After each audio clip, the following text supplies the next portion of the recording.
같이 기도함으로 새벽 기도 시작합니다. 하나님의 말씀이 능력이 있어서 우리의 영혼과 골수를 쪼개는 역사가 있게 하여 주옵소서. 악한 길을 간다면 돌이키게 하시고 바른 길을 간다면 하나님 가운데 소망을 얻는 말씀의 위로를 얻는 시간이 되게 도와주옵소서.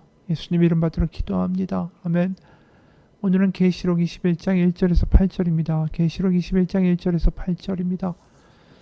또 내가 새하늘과 새 땅을 보니 처음 하늘과 처음 땅이 없어졌고 바다도 다시 있지 않더라. 또 내가 보매 거룩한 성 새 예루살렘이 하나님께로부터 하늘에서 내려오니 그 준비한 것이 신부가 남편을 위하여 단장한 것 같더라. 내가 들으니 보좌에서 큰 음성이 나서 이르되 보라 하나님의 장막이 사람들과 함께 있음에 하나님이 그들과 함께 계시리니 그들은 하나님의 백성이 되고 하나님은 친히 그들과 함께 계셔서 모든 눈물을 그 눈에서 닦아 주시니 다시는 사망이 없고 애통하는 것이나 곡하는 것이나 아픈 것이 다시 있지 아니하리니 처음 것들이 다 지나갔음이로라. 보좌에 앉으신 이가 이르시되 보라 내가 만물을 새롭게 하노라 하시고 또 이르시되 이 말은 신실하고 참되니 기록하라 하시고 또 내게 말씀하시되 이루었도다. 나는 알파 오메가요 처음과 마지막이라. 내가 생명수 샘물을 목마른 자에게 값없이 주리니 이기는 자는 이것들을 상속으로 받으리라. 나는 그의 하나님이 되고 그는 내 아들이 되리라. 그러나 두려워하는 자들과 믿지 아니하는 자들과 흉악한 자들과 살인한 자들과 음행하는 자들과 점술가들과 우상 숭배자들과 거짓말하는 모든 자들은 불과 유황으로 타는 못에 던져지리니 이것이 둘째 사망이라. 드디어 새하늘 새 땅이 임합니다. 더 이상 용도, 짐승도, 거짓 선지자들도, 땅에 속한 이들도 세상의 권세를 가지고 휘두르면서 세상이 전부인 것처럼 교만을 떠는 자들도 더 이상 없습니다. 땅과 하늘 온 천지에 하나님의 영광과 그분을 찬송하는 그런 소리들만이 가득하죠. 그게 1절이에요. 또 내가 새하늘과 새 땅을 보니 처음 하늘과 처음 땅이 없어졌고 바다도 다시 있지 않더라. 바로 새로운 창조가 이루어지는 거죠. 창세기에서 창조되었던 세상이 다시 새롭게 되고 그 말은 다시 한번 에덴 동산이 도래한다라는 뜻이 됩니다. 그게 2절이에요. 또 내가 보매 거룩한 성 새 예루살렘이 하나님께로부터 하늘에서 내려오니 그 준비한 것이 신부가 남편을 위하여 단장한 것 같더라. 그리고 음성이 들립니다. 3절 4절입니다. 내가 들으니 보좌에서 큰 음성이 나서 이르되 보라 하나님의 장막이 사람들과 함께 있음에 하나님이 그들과 함께 계시리니 그들은 하나님의 백성이 되고 하나님은 친히 그들과 함께 계셔서 모든 눈물을 그 눈에서 닦아 주시니 다시는 사망이 없고 애통하는 것이나 곡하는 것이나 아픈 것이 다시 있지 아니하리니 처음 것들이 다 지나갔음이로라. 여기에 하나님의 장막에 그들이 같이 있다라고 말하죠. 하나님의 장막이 뭡니까? 바로 성소, 특히 지성소를 가리키는 거예요. 새 예루살렘은 하나님의 지성소 같은 것입니다. 바로 하나님의 얼굴을 직접 볼 수 있고 더 이상 하나님의 얼굴을 보아도 죽지 않는 곳, 하나님과 같이 살아가는 곳, 에덴 동산의 모습이 회복된 거죠. 그곳에서 하나님은 모든 이들의 눈물을 닦아주실 거예요. 그래서 25절, 이사야 25장에 오늘 본문과 같은 말씀이 나옵니다. 오늘 본문에도 모든 눈물을 그 눈에서 닦아주신다 이랬는데 이사야 25장 6절부터 8절 보면 만군의 여호와께서 이 산에서 만민을 위하여 기름진 것과 오래 저장하였던 포도주로 연회를 베푸시리니 어린 양의 혼인잔치죠. 곧 골수가 가득한 기름진 것과 오래 저장하였던 맑은 포도주로 하실 것이며 또 이 산에서 예루살렘 산이죠. 모든 민족의 얼굴을 가린 가리개와 열방 위에 덮인 덮개를 제하시며 이제 드디어 하나님의 얼굴을 보게 되는 것입니다. 사망의 영원히 멸하실 것이라. 주 여호와께서 모든 얼굴에서 눈물을 씻기시며 자기 백성의 수치를 온 천하에서 제하시리라.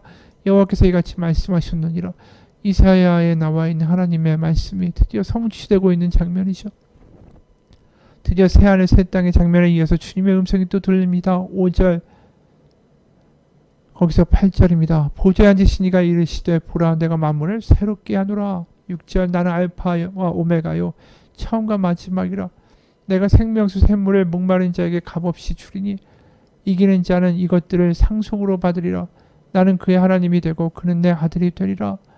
그러나 두려워하는 자들과 믿지 아니하는 자들과 흉악한 자들과 살인자들과 음행하는 자들과 점술가들과 우상 숭배자들과 거짓말하는 모든 자들은 불과 유황으로 타는 못에 던져지리니 이것이 둘째 사망이라. 그렇죠. 하나님의 아들 예수 그리스도를 믿고 끝까지 그 믿음을 잃지 않은 이들은 하나님의 자녀가 되고 그들에게는 생명수 샘물을 값없이 주시겠다라고 6절에 말씀합니다. 맞습니다. 하나님은 끝까지 우리에게 이렇게 은혜 베푸기를 원하시는 하나님이셨죠. 이사야 55장에도 보면 목마른 자에게 값없이 샘물을 내어주는 하나님의 모습이 나옵니다. 이사야 55장 1절부터 3절이에요. 오라 너희 모든 목마른 자들아 물로 나오라.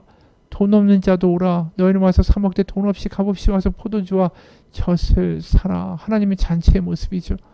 너희가 어찌하여 양식이 아닌 것을 위하여 은을 달아주며 배부르게 하지 못할 것을 위하여 수고하느냐. 내게 듣고 들을지어다.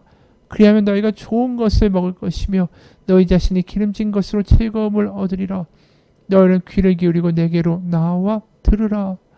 그러면 너희 영혼이 살리라. 내가 너희를 위하여 영원한 언약을 맺으리니 곧 다윗에게 허락한 확실한 은혜니라.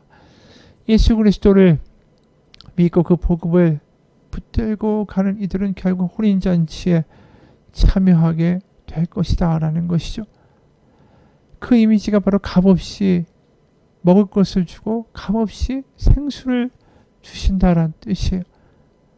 우리의 영적 목마름을 회복시키고 하나님으로 만족하고 세상의 모든 것들이 두려워서 뭔가가 내한테 있어야 될 텐데 항상 불안함과 두려움에 떨던 우리들에게 자유와 만족함과 배부름을 허락하시는 하나님의 성령, 하나님의 은혜, 하나님으로 충만한 우리의 마음,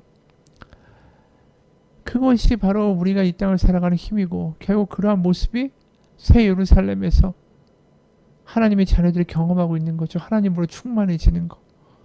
하나님 때문에 모든 것이 기쁘고 걱정이 없고 담대하고 매일매일이 하나님의 은혜 가운데 화평하게 살아가는 것.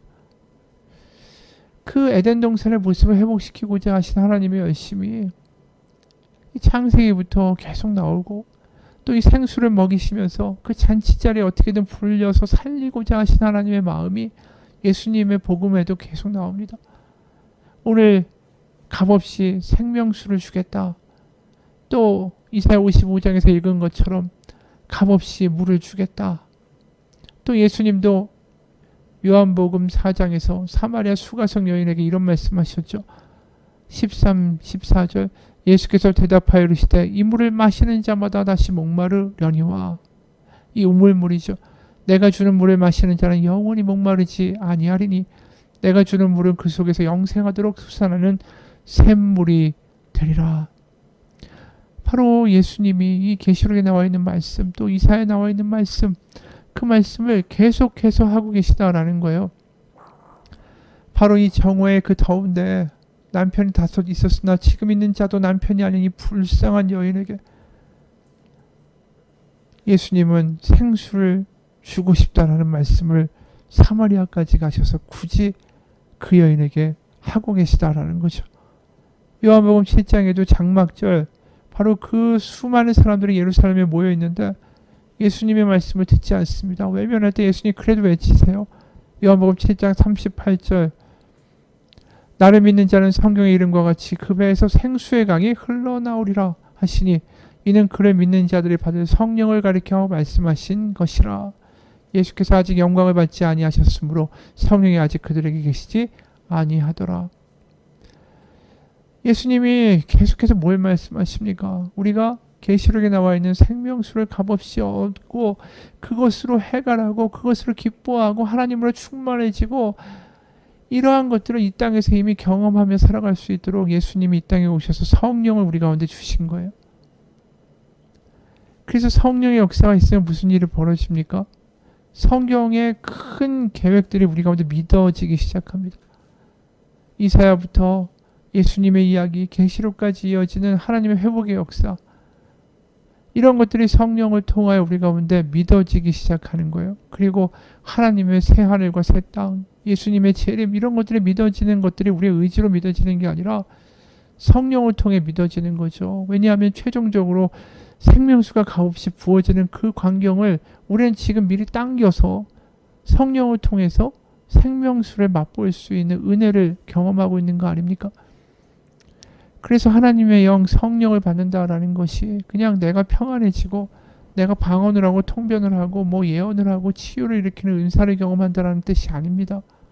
성령을 경험한다는 건 우리가 종말 때에 하나님의 혼인잔치에 먹게 되는 생명수를 미리 우리가 이 땅에서 경험하고 있다는 거예요.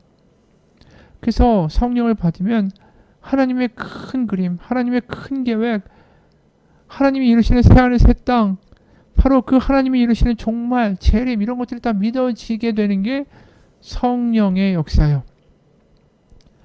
그래서 하나님의 나라가 임한다. 하나님의 에덴 동산이 다시 한번 회복될 것이다.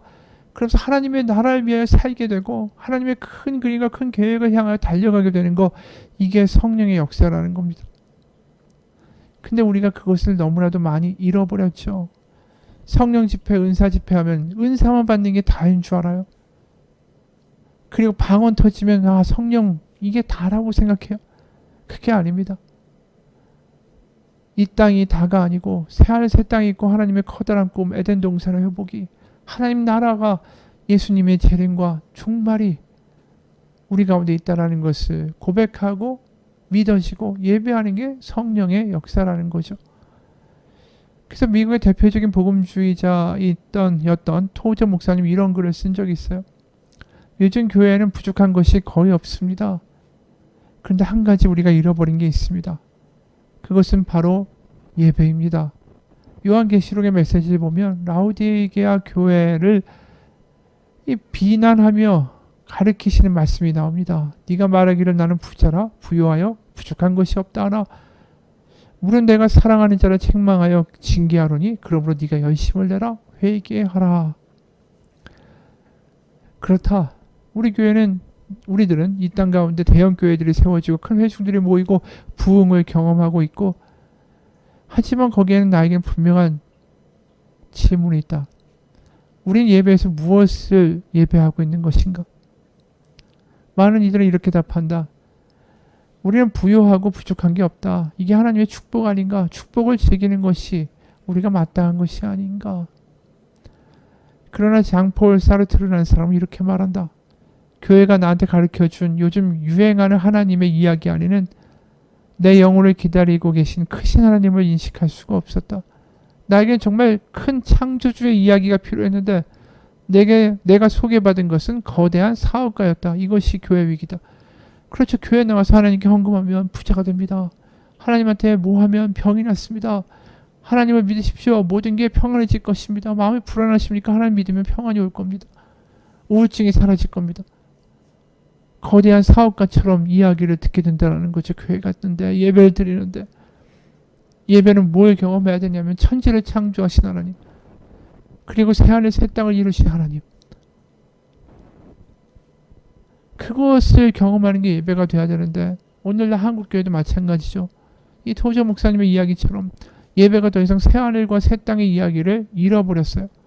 성령이 임하면 우리 가운데 새하늘 새 땅의 이야기를 해야 하는데, 마음의 평화를 얻는 법, 기도가 응답이 잘 되는 법, 어려울 때 그 일에 난관을 헤쳐가는 법, 하나님의 복을 받는 법, 세상을 잘 살아가겠다, 이 방법만 이야기하고 있다라는 것이죠. 오늘날 많은 예배가 하나님의 꿈, 하나님의 열심, 하나님의 나라, 하나님이 목표하시는 그 종말을 향하여 달려가는 하나님의 큰 계획에는 관심이 없습니다. 성령이 주신 하나님의 나라에 대한 기대가 없습니다. 그래서 지금 최근에 성령의 역사가 없어지고 있는 것 같아요. 정말 우리가 50년, 60년 전만 해도 성령의 역사들을 얼마나 많이 경험했습니까? 하나님의 성령, 예수 그리스도의 이름으로 선포할 때 병이 낫고 방언이 터지고 사람들 고쳐지고 일어나고 여러 가지 일들이 있었죠. 그런 일들이 있었던 이유가 뭐냐면 그들이 이 땅이 전부가 아니고 하늘에 대한 소망이 있었기 때문에 그랬어요. 그런 예배였기 때문에 그래요. 그러니까 그곳에 하나님의 성령이 계속해서 임하는 거죠. 사도행전 2장에서 보면 사도행전 2장 16절에서 21절 이는 곧 선지자 요엘을 통하여 말씀하신 것이니 일렀을 때 이 사도 베드로가 하는 설교입니다. 하나님 말씀하시기를 말세에 내가 내 영을 모든 육체에 부어주리니 너의 자녀들은 예언할 것이요 너의 젊은이들은 환상을 보고 너의 늙은이들은 꿈을 꾸리라. 그때 내가 내 영을 내 남종과 여종들에게 부어주리니 그들은 예언할 것이요. 뭐예요? 다 예언한다, 꿈을 꾼다, 환상을 본다. 하나님의 커다란 계획을 마음속에 품게 된다. 새하늘 새 땅을 보게 된다. 하나님이 새로운 창조로 다시 회복시키실 것을 기대하게 된다는 거죠. 성령이 임하시면. 그래서 사도행전 2장 그 이하에 보면 19절, 20절 또 내가 위로 하늘에서는 기사를 놀라운 일을 아래로 땅에서는 징조를 베풀리니 곧 피와 불과 연기로다. 주의 크고 영화로운 날이 이르기 전에 해가 변하여 어두워지고 달이 변하여 피가 되리라. 누구든지 주의 이름을 부르는 자는 구원을 받으리라 하였느니라. 계시록의 이야기를 하고 있는 거죠. 지금 여러분 성령이 부어지면 종말과 재림과 하나님의 나라와 환상과 미래와 큰 그림을 소유하게 된다는 뜻입니다.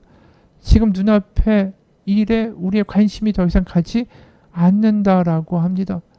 여러분 성령 충만하게 우리가 기도하지 않습니까? 근데 왜 성령 충만하려고 합니까? 그 목적을 분명히 알아야 되지 않을까요? 그냥 내가 유혹을 이기고 내 믿음 지키게 성령 충만하게 해달라고 하는 거 잘못된 기도입니다. 오해입니다. 성령 충만은 오히려 위험한 일입니다. 왜냐하면 이 세상이 아니라 하나님의 큰 꿈을 내 마음에 품게 되는 일이기 때문입니다. 우리의 눈과 시야가 달라지는 일이기 때문입니다. 이 땅에서 하늘의 시민으로 살아가는 어떻게 보면 무모하고도 담대한 일이기 때문입니다. 성령 충만을 원하십니까? 같이 기도하겠습니다. 하나님, 우리는 성령을 너무나도 개인적인 위로와 개인적인 자신의 삶을 이끌어주는 하나의 존재로만 생각합니다. 하나님이 천지를 창조하실 때 성령님도 같이 계셨습니다. 성령님은 바로 천지 창조 때부터 이 세상의 종말 때까지를 아우르는 커다란 꿈을 꾸게 하시는 하나님의 영입니다. 이 땅에 보이는 게 다가 아니고 하늘의 소망을 가지고 살아가게 하시는 영 성령, 그 성령으로 충만케 되는 역사, 눈에 보이는 게 다가 아니라는 것을 분명히 믿어지게 되는 역사, 계시록을 보면서 다시 한번 우리의 눈이 열리는 역사, 성령 가운데 일어나게 하여 주옵소서. 예수님 이름 받들어 기도합니다. 아멘.